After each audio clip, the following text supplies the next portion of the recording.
Assalamualaikum warahmatullahi wabarakatuh. Kali ini kita akan menentukan rata-rata simpangan, data tunggal, dan juga data kelompok. Nah, di sini sudah ada data dalam bentuk tabel, di mana di sini ada X-nya, ya. Di sini merupakan data tunggal dan juga di sini ada frekuensi. Jadi ini merupakan tabel distribusi dengan frekuensinya 1. Sekarang kita akan mencari deviasinya atau simpangannya. Nah, deviasi atau simpangan ini merupakan selisih atau penyimpangan dari masing-masing nilai interval dengan nilai rata-rata hitungnya. Pertama di sini kita harus menjumlahkan dulu berapa total dari nilai X-nya ini. Jadi kita hitung dulu 9 ditambah 10 tambah 11 tambah 12. Hasilnya adalah 42. Kemudian kita juga menghitung jumlah dari frekuensi yang ada, totalnya adalah 4. Nah, sebelum kita mencari deviasi atau simpangan, kita harus mencari dulu rata-ratanya. Nah, rata-rata dari data ini ialah X bar sama dengan sigma X per sigma F. Nah, sekarang kita lihat dulu sigma X-nya yaitu 42 dan juga sigma F-nya yaitu 4. Nah, kita masukkan ke dalam rumusnya. Jadi X bar sama dengan 42 dibagi dengan 4 ya. Dan hasilnya adalah 10,5. Nah, sekarang kita akan mencari simpangan X ditandai dengan X kecil. Nah, untuk mencari simpangan X ini kita mengurangi X ya, X yang ini dengan rata-ratanya gitu. Jadi kita udah punya rata-ratanya tadi kan 10,5. Jadi 9 dikurangi 10,5 hasilnya adalah min 1,5. Jadi kita simpan di sini min 1,5-nya. Kemudian yang kedua kita melakukan hal yang sama, yaitu 10 dikurangi 10,5 hasilnya adalah min 0,5. Kita simpan. 11 kurang 10,5 hasilnya adalah 0,5. Kita simpan di sini. Kemudian selanjutnya 12 dikurang 10,5 hasilnya ialah 1,5. Kemudian kita simpan di sini. Kemudian kita jumlahkan dari simpangan X ini, hasilnya adalah 0 ya. Jadi dijumlahkan min 1,5 gitu, dijumlahkan dengan min 0,5, dijumlahkan dengan 0,5 dan dijumlahkan dengan 1,5, hasilnya adalah 0. Nah, selanjutnya kita akan menghitung rata-rata simpangan. Nah, untuk rata-rata simpangan ini ada dua. Yang pertama dengan data tunggal frekuensi 1, kemudian ada juga data tunggal dengan frekuensinya lebih dari 1, kemudian rata-rata simpangan dengan data kelompok. Nah, untuk rata-rata simpangan data tunggal dengan frekuensi 1, di sini kita sudah punya X-nya, data-datanya dengan datanya tunggal. Pertama kita menjumlahkan dulu jumlah dari X-nya keseluruhan yaitu 464. Kemudian menjumlahkan keseluruhan dari F-nya yaitu 7. Dan kita sekarang akan mencari simpangan X-nya. Nah, di sini simpangan X-nya ditandai dengan X kecil. Nah, kita cari dulu rata-ratanya ya. Jadi X bar sama dengan sigma X ya. Sigma X itu adalah 464. Terus dibagi dengan sigma F yaitu 7. Kita masukkan ke dalam rumusnya. Jadi 464 dibagi dengan 7 hasilnya adalah 66,3. Nah, untuk mencari simpangan X-nya yang pertama di sini 62 dikurangi dengan 66,3. Nah, ini rata-rata tadi ya, 66,3. Hasilnya adalah minus 4,3. Kita simpan minus 4,3. Kemudian kita melakukan juga untuk yang datanya 63 dikurangi 66,3 hasilnya minus 3,3. Kemudian 65 ya, data yang ini dikurangi dengan 66,3 hasilnya adalah minus 1,3. Kemudian data 67 dikurangi dengan 66,3 hasilnya adalah 0,7. 68 dikurangi 66,3 hasilnya 1,7. 69 dikurangi 66,3 hasilnya 2,7. Dan 70 dikurangi 66,3 hasilnya adalah 3,7. Nah, sekarang kita jumlahkan dulu ya, hasilnya adalah 17,7. Nah, untuk penjumlahannya di sini kita menggunakan tanda ini artinya mutlak. Jadi kalau mutlak di sini meskipun hasilnya minus ya, di sininya minus, tapi kita menganggapnya itu semuanya adalah positif nilainya. Jadi untuk dijumlahkan itu tidak ada minusnya. Jadi di sini 4,3 ditambah 3,3 ditambah 1,3 ditambah 0,7 ditambah 1,7 ditambah 2,7 dan ditambah 3,7 ya. Jadi di sini ada tanda mutlak, artinya dia mengabaikan nilai minusnya, semuanya menjadi positif, seperti itu. Nah, sekarang kita mencari rata-rata simpangannya dengan rumus RS ya. Ini rata-rata simpangan sama dengan sigma Fx dibagi sigma F. Nah, untuk sigma Fx ini adalah 17,7 ya, dibagi dengan sigma F adalah 7, jadi hasilnya 2,5. Rata-rata simpangan untuk data tunggal ini ialah 2,5, seperti itu.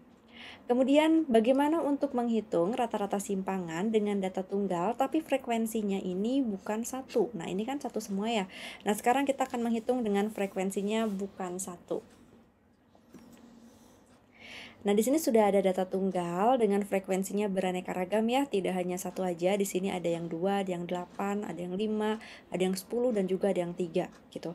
Nah, yang pertama kita lakukan ialah kita mencari dulu fx-nya. Kita mengkalikan antara angka data tersebut dengan frekuensinya dulu ya. Jadi 20 dikali 2 itu hasilnya adalah 40. Kemudian 21 kali 8 hasilnya 168. Kemudian 24 dikali 5 hasilnya 120. Kemudian 25 dikali 10 hasilnya 250. Dan yang terakhir 26 dikali 3 hasilnya adalah 78. Selanjutnya kita menjumlahkan frekuensi dan juga fx-nya ya. Nah, sekarang kita jumlahkan dulu frekuensinya. 2 tambah 8 tambah 5 tambah 10 dan juga tambah 3. Hasilnya adalah 28. Kemudian kita jumlahkan juga keseluruhan dari fx-nya. Jadi totalnya adalah 656. Selanjutnya kita mencari simpangan X-nya. Nah, untuk simpangan X ini kita harus mencari dulu rata-ratanya. Nah, untuk rata-rata ini rumusnya X bar sama dengan jumlah fx dibagi jumlah dari f-nya. Sigma fx-nya adalah 656, kemudian sigma f-nya yaitu 28. Nah, kita masukkan ke dalam rumus. Jadi 656 dibagi dengan 28 hasilnya adalah 23,4. Nah, sekarang kita mencari simpangan dari X-nya. Ya, di sini ada rumusnya yaitu 20 ya. 20 itu yang ini. Data yang pertama dikurangi dengan rata-ratanya yaitu 23,4 ya di sini, jadi 20 dikurangi 23,4 hasilnya adalah minus 3,4. Kita simpan. Kemudian 21 dikurangi 23,4 hasilnya adalah minus 2,4. Kita simpan di sini juga. Kemudian data selanjutnya 24 dikurangi 23,4 hasilnya adalah 0,6. Nah, kita simpan 0,6-nya di sini. Kemudian 25 dikurangi 23,4 hasilnya adalah 1,6. Kita simpan di sini. Dan data terakhir adalah 26 dikurangi 23,4 hasilnya adalah 2,6. Kita simpan di sini. Nah, selanjutnya kita mencari fx-nya gitu ya. Karena ini kan tadi f-nya itu bukan 1. Jadi kita harus mengkalikan x-nya ini dengan f-nya ya. Nah, di sini jadi minus 3,4 dikali dengan 2 hasilnya adalah minus 6,8. Kemudian minus 2,4 dikali 8 hasilnya adalah minus 19,2. Kemudian 0,6 dikali dengan 5 hasilnya adalah 3. 1,6 dikali 10 hasilnya adalah 16. Dan 2,6 dikali 3 hasilnya adalah 7,8. Nah, sekarang kita jumlahkan keseluruhan dari fx-nya. Dan perlu diingat lagi, di sini ada tanda mutlak, artinya walaupun dia minus, kita tetap menganggapnya itu positif ya semuanya. Jadi kita jumlahkan hasilnya 52,8. Nah, sekarang kita mencari rata-rata simpangannya dengan rumus RS sama dengan sigma fx dibagi sigma F. Nah, di sini sigma Fx-nya adalah 52,8. Ini ya sigma Fx-nya dibagi dengan jumlah frekuensi keseluruhan yaitu 28 dari sini. Nah, hasilnya adalah 1,9. Jadi rata-rata simpangan data tunggal dengan frekuensi lebih dari 1 ialah 1,9.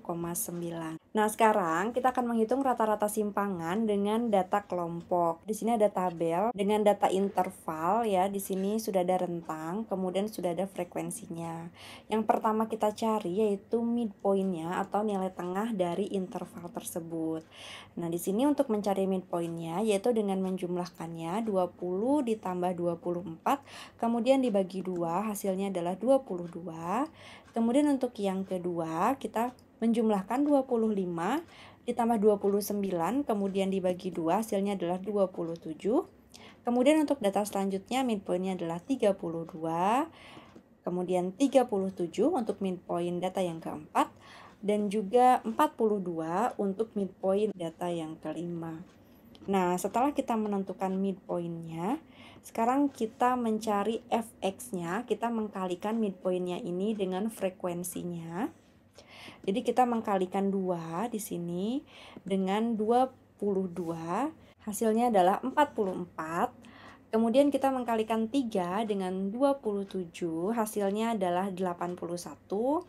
Kemudian 2 dikali 32, hasilnya adalah 64. 4 dikali dengan 37, hasilnya adalah 148. Dan 5 dikali 42, hasilnya adalah 210. Nah, sekarang kita jumlahkan dulu ya data-data ini. Untuk frekuensi jumlah keseluruhannya adalah 16. Kemudian jumlah dari Fx adalah 547. Nah, sekarang kita mencari rata-ratanya dari data tersebut gitu ya, dengan rumusnya X bar sama dengan sigma Fx dibagi sigma F gitu ya. Nah, sigma Fx-nya adalah ini 547. Kemudian untuk sigma F-nya adalah 16. Kita masukkan ke dalam rumus. Jadi 547 dibagi 16 hasilnya adalah 34,2. Kemudian kita mencari simpangan X-nya ya. Jadi mencari simpangan X itu mengurangkan midpoint-nya dengan rata-ratanya gitu ya. Jadi di sini 22 kemudian dikurangi dengan 34,2, hasilnya adalah minus 12,2. Kemudian 27 dikurangi dengan 34,2, hasilnya adalah minus 7,2. Kemudian 32 yang ini dikurangi dengan 34,2, hasilnya adalah minus 2,2. Kemudian 37 dikurangi 34,2, hasilnya adalah 2,8. Dan yang terakhir 42 dikurangi dengan 34,2, hasilnya adalah 7,8.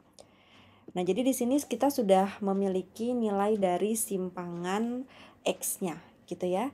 Tetapi di sini harus diingat lagi bahwa frekuensinya itu bukan satu. Jadi frekuensinya itu lebih dari satu. Nah, sekarang kita mengkalikan dulu frekuensinya dengan simpangan X-nya ya. Nah, jadi minus 12,2 dikali dengan 2, hasilnya adalah minus 24,4. Kemudian minus 7,2 dikali dengan 3, hasilnya adalah minus 21,6. Kemudian minus 2,2 dikali dengan 2, hasilnya adalah minus 4,4. Kemudian 2,8 dikali dengan 4, hasilnya adalah 11,2. Dan 7,8 dikali dengan 5, hasilnya adalah 39. Nah, sekarang kita jumlahkan dari Fx-nya itu ialah 100,6 ya. Seperti yang tadi bahwa ini nilainya nilai mutlak, jadi kita mengabaikan minus. Jadi semuanya itu plus gitu, positif semuanya. Sekarang kita masukkan ke dalam rumus dari rata-rata simpangan yaitu RS sama dengan sigma Fx per sigma F. Nah, sigma Fx-nya adalah 100,6 ya. Jadi 100,6 dibagi 16 ini adalah jumlah dari frekuensi, hasilnya adalah 6,3. Nah, jadi rata-rata simpangan dari data kelompok ini ialah 6,3. Nah, sekian penjelasan dari saya mengenai rata-rata simpangan baik dari data tunggal dan juga data kelompok. Terima kasih.